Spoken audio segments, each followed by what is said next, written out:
Bernardo Klicksberg ha escrito más de 60 obras traducidas a múltiples idiomas. Asesora a numerosos países en responsabilidad social, desarrollo y pobreza. El informe Klicksberg fue nominado al premio Emmy Internacional.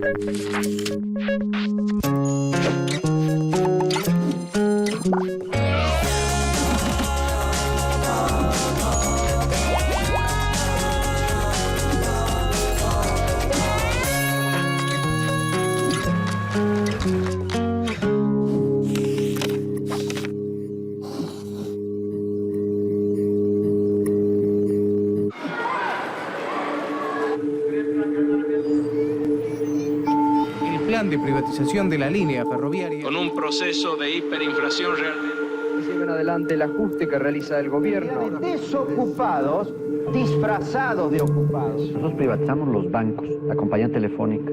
Cualquier préstamo que queramos conseguir, si no tiene la aprobación del Fondo Monetario Internacional, no lo lograremos. El gobierno jamás va a confiscar las cuentas de nadie. De asumir una actitud de excepción para procurar acelerar el proceso de esta reconstrucción nacional. Las minas, estamos ahora procediendo a privatizar los puertos. Hay mucho en juego en comprender cómo funciona la economía. Si una determinada teoría o hipótesis logra imponerse como la comprensión de la economía, los ciudadanos comunes, los ciudadanos de a pie, como los podríamos llamar, verá natural que se insista en esa hipótesis. In these days of free economies, President Menem has taken the lead in privatization. No me interesa ser el gerente cómodo de una Argentina empobrecida y saqueada. Por ejemplo, durante muchos años en América Latina se lanzó la hipótesis del modelo del derrame.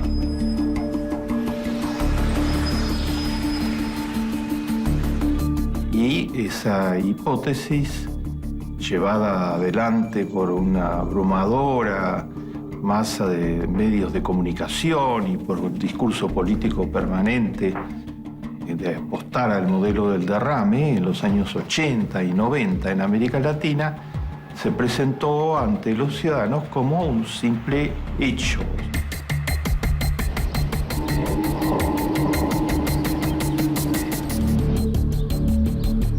Que Deus nos ajude.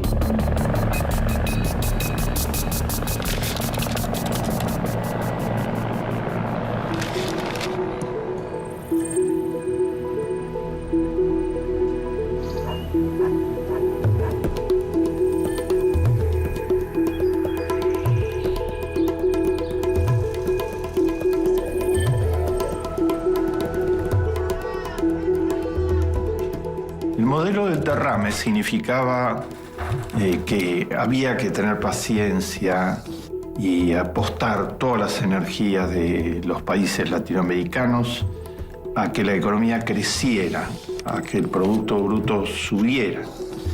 Para eso había que hacer sacrificios.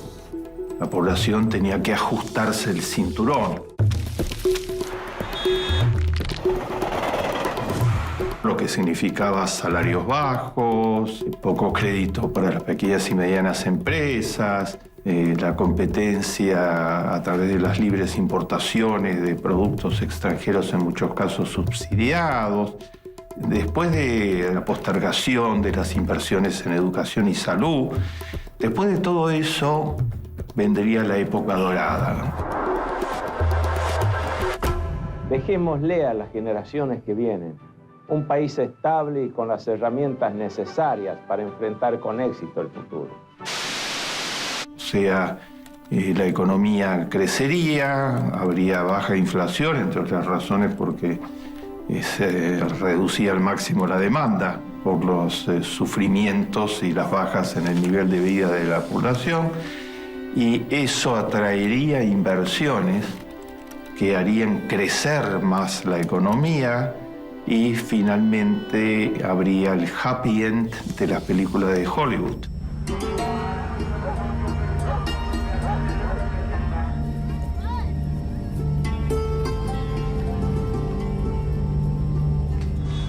Es decir, se produciría un derrame del crecimiento económico hacia abajo, que haría más ricos a los integrantes de las clases medias y sacaría de la pobreza al 40% de pobres que ha tenido América Latina durante largos años.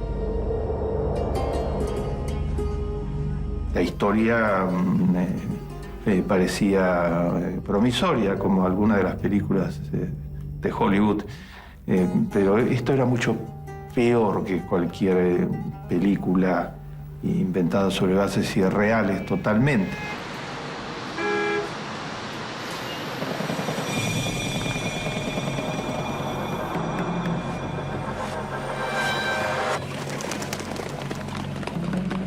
El modelo del derrame no funcionó nunca en ningún país del mundo. No había datos que mostraran en ningún país del mundo que la economía funcionaba de este modo. Había todo tipo de dificultades que se vieron en América Latina en los años 80 y 90. Ajustar al máximo a la población, sacrificar su nivel de vida, conducía a un retraimiento de la demanda económica importante y a un sufrimiento social muy significativo. Mucha gente se iba de los países que practicaban el modelo del derrame. La atmósfera se enrarecía, había un conflicto social muy importante y las inversiones no se sentían especialmente atraídas a países con altísimo conflicto social. Había crecimiento, pero crecimiento distorsionado. Crecimiento en algunas áreas para algunos grupos concentrados.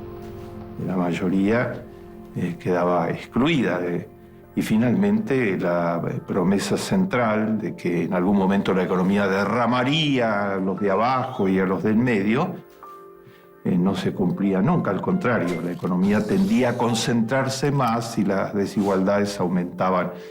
En la época de Menem, el coeficiente Gini, que mide la desigualdad, en los años 90 pegó un salto casi inédito en la historia de las desigualdades, pasó de 0,42 a 0,50 en un corto periodo de tiempo.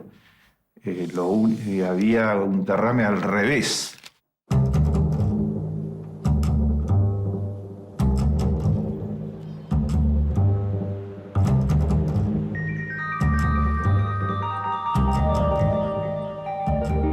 La comprensión de la economía tuvo un papel fundamental en esto porque una parte importante de la población aceptó el modelo del derrame como se lo presentaban, como una especie de verdad revelada, un dogma en el que solo había que confiar porque venía desde países desarrollados, venía desde la Escuela de Chicago, el centro de economía que hegemonizó Milton Friedman, de un premio Nobel en economía.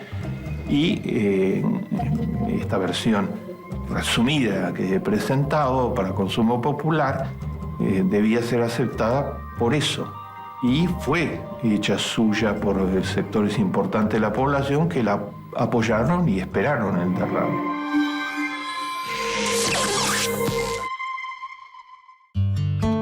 El premio Nobel de Economía Amartya Sen le puso al modelo del derrame otro nombre, le cambió el nombre y le puso el modelo de sangre, sudor y lágrimas. Dijo que la verdad del modelo era que producía sangre porque había muchas víctimas del modelo, el aumento de las tasas de mortalidad infantil, la falta de recursos de los jubilados y el acortamiento de sus años de vida saludable, la imposibilidad de encontrar trabajo por parte de los jóvenes, entonces sangre, sudor, porque se trabajaban más horas en niveles inferiores de remuneración para los que tenían trabajo, porque había economía informal, economía negra, donde no se pagaba ningún tipo de protección social. Gente quedaba desinsertada de toda protección social. Y lágrimas, porque finalmente esto era sufrimiento social puro. Entonces vean ustedes, la gente creyó en el modelo del derrame cuando en realidad detrás del modelo del derrame estaba el modelo de sangre, sudor y lágrimas. Y después más sangre, más sudor y más lágrimas, que fue lo que se produjo en los 80 y los 90, un empeoramiento. Donde se aplica el modelo del derrame, produce un empeoramiento de la situación de las grandes mayorías.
Esta simplificación total de la economía bajo la visión de que la economía es solo crecimiento del Producto Bruto y que después eso se derrama, ha tenido fracasos estruendosos que llevaron a protestas sociales masivas entre 1983 y el 2000, 13 presidentes de América Latina tuvieron que dejar el gobierno antes de su periodo de gobierno por las protestas masivas que suscitó la aplicación masiva de los modelos neoliberales.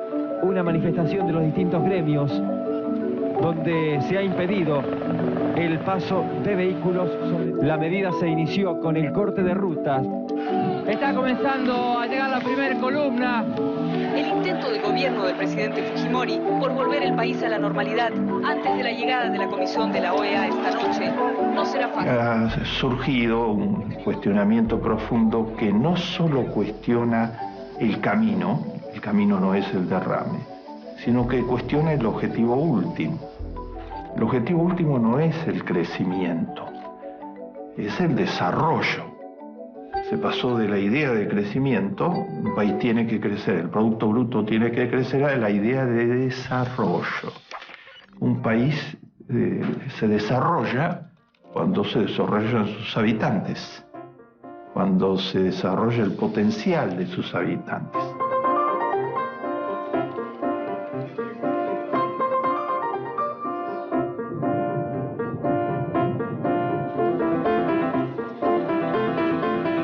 Amartya Sen puso esto en una categoría muy utilizada hoy a nivel mundial. Se abren las opciones, para cada persona se abren las opciones de libertad. O sea, si tiene cubiertas sus necesidades en salud, en educación, tiene más libertad para elegir y para desarrollar su potencial.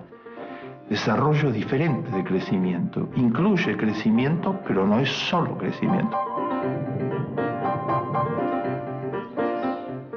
Y la visión probablemente más comprensiva es la idea de un desarrollo integrado. Desarrollo es desarrollo cuando hay crecimiento de la cantidad de bienes producidos, pero hay al mismo tiempo protección del medio ambiente, desarrollo de los bienes culturales, desarrollo de los potenciales educativos de las personas, desarrollo de la familia, base y pilar de la sociedad, desarrollo de los distintos grupos, los niños, las edades mayores, desarrollo de las mujeres normalmente discriminadas, aún en sociedades que les han restituido una cantidad de derechos, siempre discriminadas en el mercado de trabajo, actualmente en la mayor parte de los países desarrollados.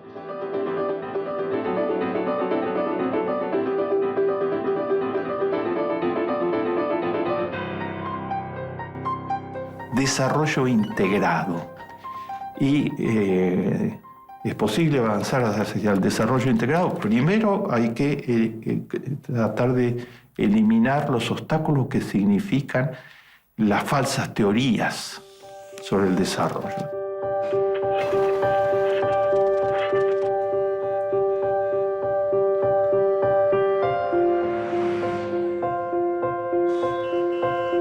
Un economista americano llamado Hanke, no de casualidad asesor de Menem en los años 90, está difundiendo el índice de la miseria, lo llama.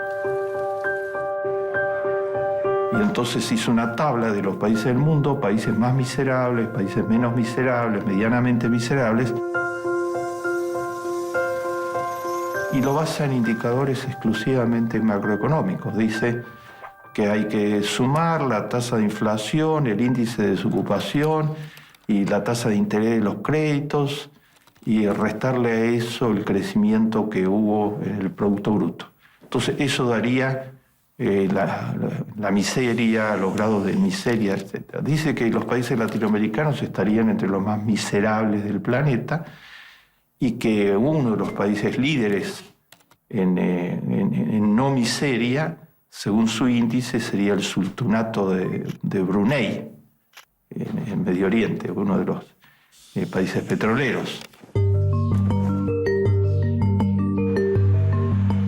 ¿Qué miseria está midiendo este economista ortodoxo con estos índices? Brunei no es el paraíso del género humano. Puede serlo, según dicen en una serie de análisis, países como Costa Rica, como Bután, como Canadá, como Noruega.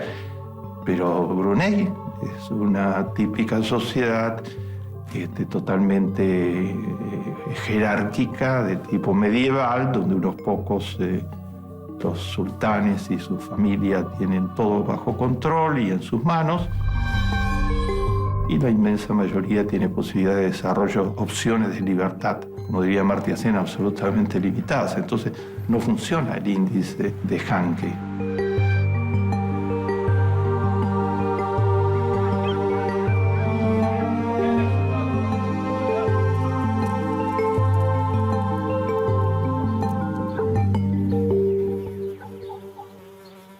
Tampoco funciona para medir a los latinoamericanos. Es mucho más rico la reflexión que, por ejemplo, hizo sobre la economía un economista muy técnico, pero claramente con profundidad, que se llama Ben Bernanke. No es un economista cualquiera. Terminó hace poco su mandato como presidente de la institución bancaria más importante de los Estados Unidos. Bernanke dio una conferencia hace poco tiempo atrás y resolvió dedicar la conferencia, cuando todos esperaban que hablara de las dificultades bancarias actuales, que son muy importantes en el mundo, dedicó la conferencia a la economía de la felicidad, a una economía que avance hacia dar felicidad a los ciudadanos.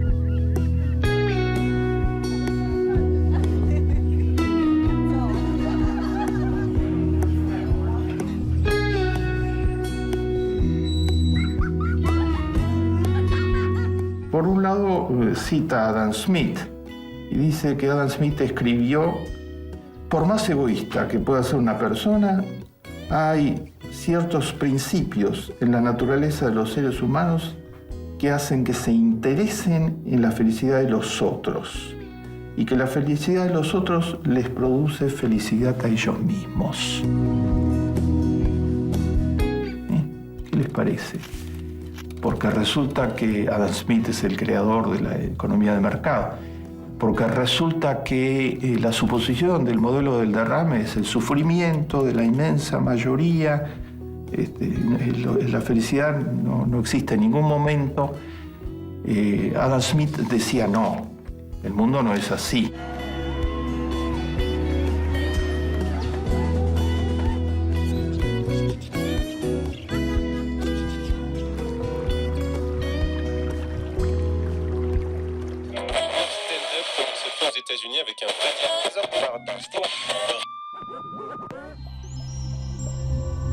Bernanke toma una historia magistral para fundamentar y mostrar cómo esto funciona realmente así. Es una historia de Abraham Lincoln. Abraham Lincoln fue una de las figuras más hermosas de la historia del género humano. Un hombre alto, vigoroso, que se salió del rol que se suponía que iba a cumplir, defender los intereses de las minorías racistas en los Estados Unidos para que se mantuviera la esclavitud, y abolió la esclavitud. Lincoln estaba cabalgando con un amigo en una noche lluviosa. Cuando iban por el camino, Lincoln le estaba diciendo que él creía en la teoría de la maximización de la utilidad, que la gente actuaba solamente para maximizar su propia felicidad y no por otra razón. El carruaje pasó por un puente y Lincoln vio a un chancho que estaba metido en el pantano que se había formado por la lluvia y que se estaba hundiendo. Lincoln le dijo al carruaje que pare. Tomó al chancho, le salvó la vida. Su amigo le dijo que estaba negando su propia hipótesis, porque pocos minutos antes había dicho que toda la gente pone aquello que la favorece como factor fundamental de su conducta. Si no hubiera salvado al chancho, me hubiera sentido muy mal. Que hacer el bien significa acrecentar el estado de felicidad interna. Bernanke, economista de esa magnitud, dice que la felicidad se va a maximizar cuando esto que Adam Smith, a su vez el padre de la economía clásica, planteó que en nuestra naturaleza está sentirnos más felices cuando ayudamos a que el otro le vaya bien.